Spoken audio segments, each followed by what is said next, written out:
All right, got some slides? Okay. So, coins are great, and there will be no price graphs or anything like that, no number go up in this talk, but it is about, in a sense, what comes after coins. We start new companies, we start new currencies. Is that it? Or is there one more level? And I think there is. I think we can start new countries. So this is the premise of the network state. I'm going to go through three things. Why starting new countries is possible, why now, and what next. Let's go. So starting new countries is possible. I wrote a book on this at thenetworkstate.com. You can check it out. And I think, in fact, it's possible, preferable, and profitable. So possible, what does that mean? Basically, if you think of new companies like Google, those were started out of a garage, and new companies, communities like Facebook, 3 billion people started out of a dorm room. New currencies like Bitcoin started out of a white paper, and new countries, the network state, I think, can also start. And this is, to be very concrete, this is what a network state is. It is a physical social network, okay? It is a social network as if you printed out the cloud, okay? And so this is an example of network state with 1,728,314 people that is globally decentralized. And the thing about this is 1 million is sort of a magic number. How do we get to 1 million? So you can start with one person, a Satoshi in Japan. You get to 17, 172, 1,729, 17,000, 170,000. And you start to see it's as if you had all the Chinatowns of the world and you network them together. Okay? And with remote work, with crypto, we can do this. Nothing I'm talking about is physically impossible. And then you get to 1 million. And why is 1 million kind of a magic number for a startup society? Well, 1 million puts us within country range. And the reason is that most countries are actually small countries. So most countries have less than 10 million people. In fact, there's 38 countries, UN members, that have less than 1 million people. Okay, it's a lot smaller than Binance, a lot smaller than Coinbase, a lot smaller than many social networks and crypto exchanges. And so these physical social networks actually are a lot smaller than you might think. Very few countries are like Russia or China or America that have more than 100 million people. Moreover, UN membership, as I'll come back to, has grown over time. There's actually about 4x the number of countries that existed at the time of World War II. It's about almost 200 now. And cryptocurrencies rank with fiat currencies. At the time of this screenshot, BTC was in between the Turkish lira and the Chilean peso, and that meant the cloud could rank with the land. So putting those together, if we take all the countries of the world, could crypto countries rank with fiat countries? Could we have a network state with 1,729,314 people ranking in between Latvia and Bahrain with this dashboard there? I think we could. Just like Bitcoin's a decentralized currency, a network state is a decentralized country. Okay? And so that's why I think crypto countries can and will exist. Moreover, sufficient traction gives diplomatic recognition. If you take the deal Tuvalu did with GoDaddy, or what Nevada did with Tesla, or with El Salvador, how they used Bitcoin, we see the land is already negotiating with the cloud. Okay? The land is already inking deals with the cloud with online companies, and internet currencies, so it could do so with internet communities. Now, the second point, starting new countries, is preferable. Why is it preferable? Well, powerless people now have an alternative in the form of network states to their failed states. Inflation and food riots, all kinds of crazy things are happening all over the world. But on the other side, ambitious people now have an alternative in the form of frontier societies. Since humanity radiated out of Africa, since we came to the New World, since we landed on the moon, there's always been this push to the boundaries, the frontier of what is even possible. And that's a crypto coalition as well. The people who are trying to hold on to what a bank account, and those who are trying to redefine what a bank account even is, that's the U-shaped coalition, which is crypto. That's also the U-shaped coalition, which is crypto countries and network states. And why is it profitable? Now, this is last, but not least, because it is about feasibility in a different way. It's economic feasibility. And this is a great graph of the annual revenue per user of nation states, social networks, and network states. Down over here are the social networks. That's Meta, WeChat, TikTok, and so on and so forth. It's a log scale. They have billions, or in some cases hundreds of millions of users, and the revenue per person is in the tens or 20s of dollars, so 20 times 3 billion is like 60 billion a year, pretty good business. But they've got small revenue per user. Over here are the small countries. They have like 1 to 5 million people, but they make $10,000, $20,000 a year per person in tax revenue. Here's the US and China, which are both large countries and make a lot per person in tax revenue. Okay, they're sort of Pareto optimal.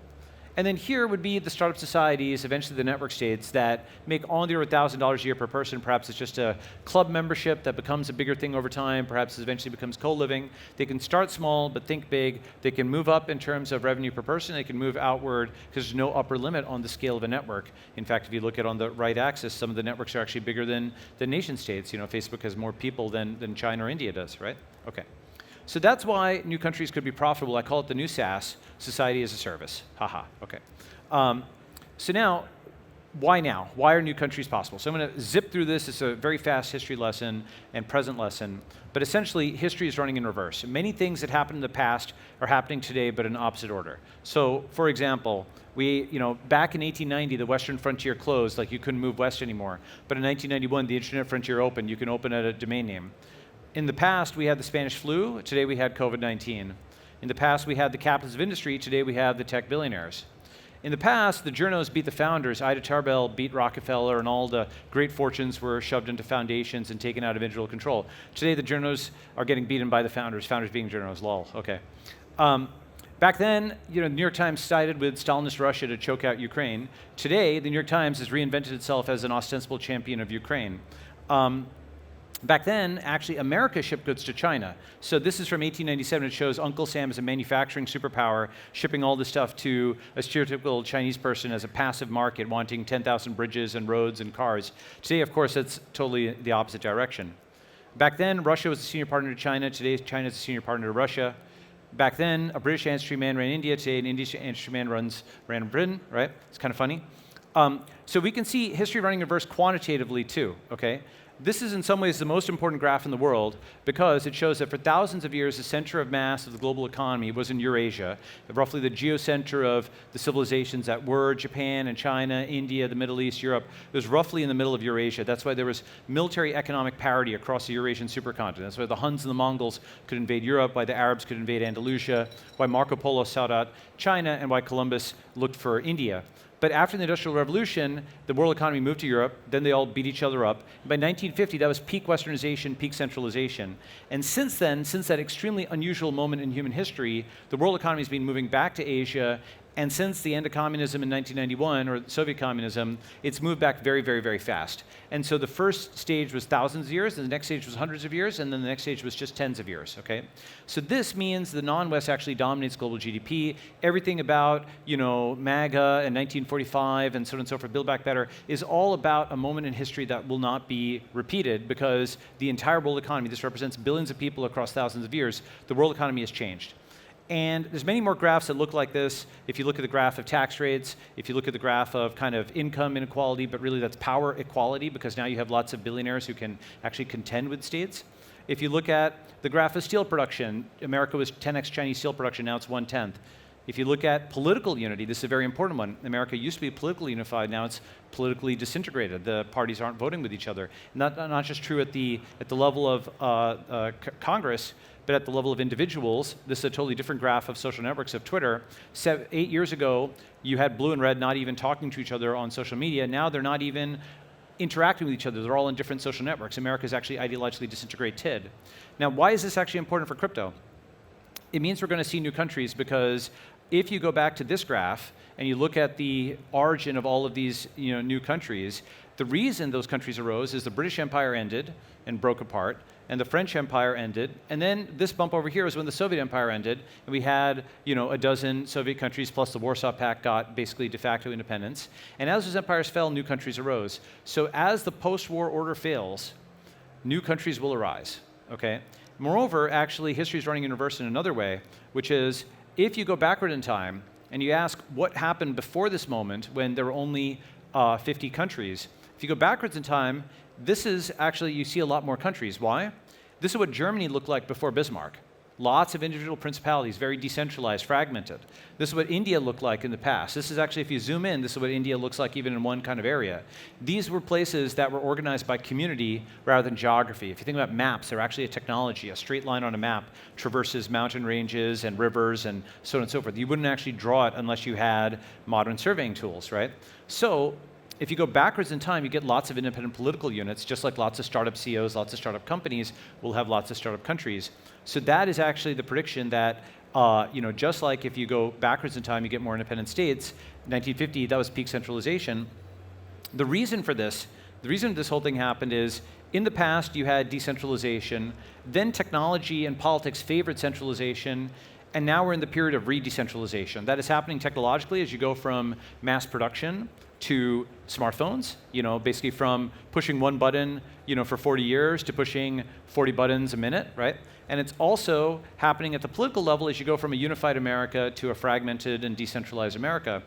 And what that means is we're going to see history running in reverse. You're actually going to see this. You're going to see lots and lots and lots of new countries, just like we are seeing lots and lots and lots of new currencies. It's just on a time delay of about 10, 15, 20 years, okay? The rise of new currencies started in the late 2010s, mid late 2020s, mid 2030s, we're going to see a lot of new political units. And this is the re-decentralization. Now, the thing about this is when people talk about the multipolar world may mean a chaotic world. And in fact, there's this guy from Kazakhstan, he's the president of Kazakhstan, he lived through the collapse of the Soviet Union. And he said, if the right of nations to self-determination was realized in reality over the whole globe, over 600 states would emerge on Earth instead of 193, of course that would be chaos. He knows this because he lived through it. The fall of the Soviet Union led to about a dozen new states. And so he saw what that would mean if it was done on a global scale, and that's what's coming. That's what the end of USD means. It means the end of that rules-based order, and there's going to be a lot of chaos. Now, the thing is, perhaps we can forge order out of that chaos, right? Maybe that's what's next. And so what's next? This is why I'm doing what I'm doing. I wrote this book. I held a conference. You guys should come to the next one in Singapore. It will be in 2026. And I've actually opened a school. And this is not a startup school, it is a school for startup societies. It's a startup society that itself bootstraps other startup societies. The pop-up is the new startup. That's, say, a physical world pop-up is actually something that you can now turn into a permanent and then into maybe a startup city. And this is the first day of Network School. This happened last year. You guys should come by and visit ns.com. And basically, we're making startup societies real. Okay, we're actually taking all the stuff we're doing in the cloud, all the coins, all the trading, and what are you doing with all that money? Are you buying a Lambo in Dubai? Okay, you're here in Dubai. You already did that. Okay, fine. After Lambo, you don't have to buy a Lambo. Then build communities. Okay, and so that's actually meaningful. That's actually what you want, not consumption, but community. And so we're making startup societies real, and we're also bootstrapping more startup societies. So we ourselves are starting here, just like on that map. We're scaling 128, 256, 1024.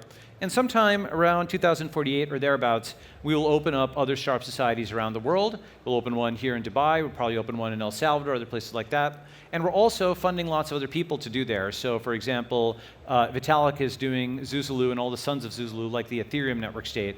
And Brian Johnson is doing the Don't Die network state. Coinbase is doing the Coinbase, the Base network state. Solana has the Solana network state, and so on and so forth, right? So we are going to see Zcash and Binance and others, many are likely to do this type of thing and have talked about this kind of thing. And these are pop-up societies around the world where crypto takes physical form, right? We print out the cloud, just like you print out a document into a piece of paper, or more sophisticatedly, or more complex way, you print out an Amazon cart to your front door, you print out an Uber to your curb. Similarly, you print out a social network into the physical world. That's what a startup society at Network State is. So you should come and visit Network School. You can save money. It's actually very cheap to live there, just $18,000 a year. Raise money, no matter who you are. Co-locate your remote company for 1 month or 1 year, or just build a startup society if you agree with my diagnosis of the world. This is, in my view, what the next, quote, being early to crypto is, but it requires a physical commitment, not simply a financial commitment. And if you're interested, come to Network School. So thank you very much.